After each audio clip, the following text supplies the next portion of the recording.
Hi, souls. Once again, my heart is going to be here with you today. Welcome to Interlibrary Alignment, a space for you as the author and the librarian of your life. This is a place for you to explore the stacks of your soul, revise your stories, and rediscover your light. I am Rachel Golden. I am the magical and luminous voice behind this space. If you're just joining me, here we explore our inner libraries. That is, those are the shelves and stories and memories of beliefs that we carry within us.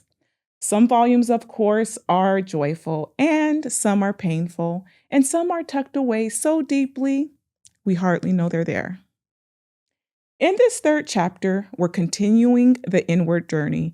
And to go inward, we have to first notice what keeps us looking outward. But before we browse today's collection, I want to briefly return to a book many of us know all too well, The Blame Book. I'd say The Blame Book is probably one of the most frequently checked out volumes in our inner library. When something hurts, when we're rejected, ignored, misunderstood, or disappointed, it's often the first book we grab. Why? It's because its pages are familiar. They did this to me. That situation caused this. If only something outside of me were different. Blaming gives us an explanation, but rarely a resolution. When we decide to read the fine print, we discover something important. The issue at hand is rarely the original manuscript. For example, being ghosted may feel like the problem, but when we trace the catalog record back far enough, we often find an older, unhealed abandonment volume being pulled from the shelf. And the present moment didn't create the pain, it simply reopened a chapter that was never revised. And what blaming does is it keeps us scanning external shelves. It keeps us focused on other people's books instead of locating the one inside of us that's asking for attention. And this is where flip comes in. Flip is the process that moves us from the problem identification to conscious revision. It begins by understanding that most problems originate from one of three places: other people's behaviors, a situation or circumstance, or our own behavior. We cannot edit other people's books. We cannot always rearrange life's events, but we have the power to control ourselves and take responsibility for the pages we author. And once we step into our power and take responsibility, we flip the narrative. We flip guilt by asking, what does this chapter need to teach me so I don't keep rereading it? We flip anger into acceptance, not approval, but clarity. And we flip helplessness by identifying what still holds value or choice. And lastly, we flip fear into faith, faith in our ability to revise, reshelve, and grow. And so basically, blaming shows us where the story hurts, but it's that sudden book that falls open unexpectedly, literally out of nowhere, the trigger. It shows us where the pain lives.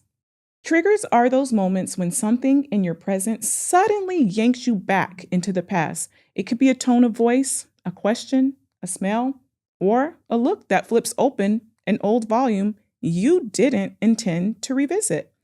And some triggers act like old fairy tale spells, cast long ago, forgotten by the conscious mind, yet can be instantly activated by a single word, a tone, or a moment. The spell was never broken, it was simply left unattended. And like a classical tragedy, the cast changes, but the act repeats until the script itself is revised. You see, trauma isn't neatly stored in bounded narratives. It's stored in fragments, highlighted passages of sensation, emotion, and memory. And that's why when you're triggered, your body reacts first. Your nervous system pulls the book off the shelf before your subconscious mind even realizes what's happening. You may recognize some of these common kinds of triggers: words or a tone of voice, places or objects, relational dynamics. But wait, not all triggers are painful. Some triggers are positive. A song softens your body, a scent brings comfort, a place reminds you of safety or belonging. These are moments when a cherished book falls open and reminds you of joy. But today, we're focusing on a different collection, the negative triggers. Negative triggers typically follow patterns, and these are the books that don't fall once, they fall repeatedly. Different people, different situations, same emotional reaction, same chapter. And when a trigger shows up as a pattern, it's a signal from the subconscious catalog this book has not been revised yet. So imagine walking through your inner library. Some books are easy to handle. You can pull them down, skim them, and return them. Others are shoved far back, heavy with dust, maybe even chained shut. And these books often live in the forbidden wing of the library. You know, the section we were warned never to enter, yet somehow always finds its way again. Triggers are like a sudden gust of wind that knocks one of those old books onto the floor, cracked open to a painful page. You didn't plan to read it, you didn't choose it, but now it's open, demanding attention. Triggers feel overwhelming because your body doesn't always recognize the difference between then and now. Your nervous system reacts as if the past is happening again. And so when you think, I overreacted, what's really happening is you reacted perfectly to an old chapter.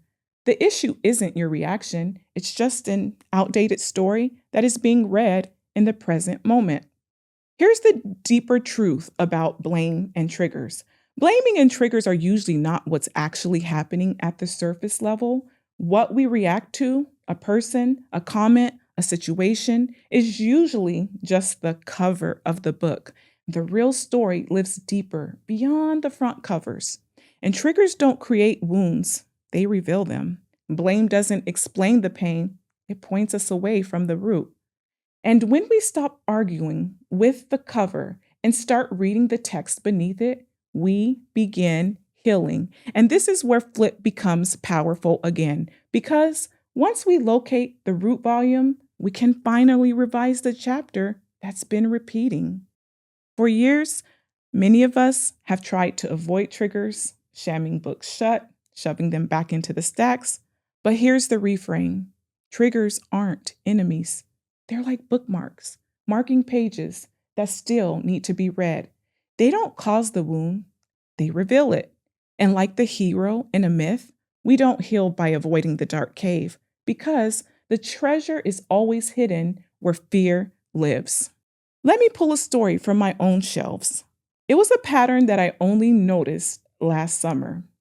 Previously, whenever I took face-to-face classes and courses, I would get so intensely triggered when classmates asked questions that I considered common sense. And if the teacher had already answered or if the question felt repetitive, ooh, my irritation spikes. I'd get annoyed, I'd mumble angrily and cuss under my breath.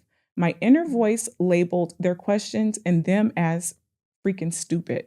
Seriously, at first, I thought the trigger was about them, but when I went back through the stacks with my therapist during regression work, the source appeared much earlier. 4th grade, 9 years old, highest reading group, second highest math group. I wasn't in the gifted class, and I knew this. We all knew who the gifted kids were. They were the ones who were praised and recognized as the smart kids, as the smart ones.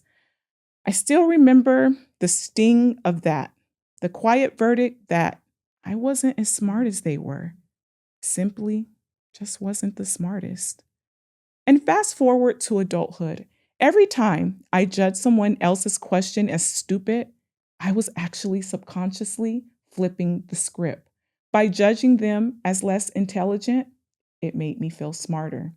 That was my nervous system's way of rewriting the old chapter. But here's the truth I uncovered. My trigger wasn't about their questions at all. It was my outdated, overcirculated story of not feeling intelligent enough and was pulled off the shelf. By naming it, by rereading it with compassion, I realized I didn't have to keep checking out that same book. I could draft a new edition of that story, one where my worth wasn't measured against anyone else's. The next time you're triggered, before fixing or explaining anything, pause and just think of a trigger that keeps showing up in your life. Different people, different situations, same emotional reaction, and just notice it without judgment. What familiar chapter does it open each time? A trigger isn't a call to act, or, in other words, a reaction. It's an invitation to listen. So the next time you are triggered, pause and breathe, and mentally say, if you can, this is an old story.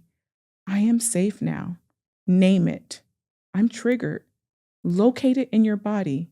Stay curious. What book just opened? And offer compassion to the younger you who first read this story. And this is how revision begins. Just think of triggers as gifts. Triggers are doorways to healing. They expose outdated catalog cards still directing the system. They show us where blame has kept us stuck at the surface and where flip invites us to go deeper. That's all for today. And once again, thank you for joining me on Interlibrary Alignment. In the episodes ahead, I'll continue to share stories, insights, and golden reflections, each one crafted to help you curate your shelves into a living archive of healing, wisdom, and wholeness. And remember, dear soul, you are both the author and the librarian of your soul's library. You hold the pen, the card catalog, and the light that illuminates every chapter. And no matter what's written, you always have the power to revise, reshelve, and align. If this message resonates, share it with someone who is ready to align and subscribe so you can keep redefining your inner library. Until next time, keep aligning your stories, one book, one chapter, one page, one line, and one golden truth at a time.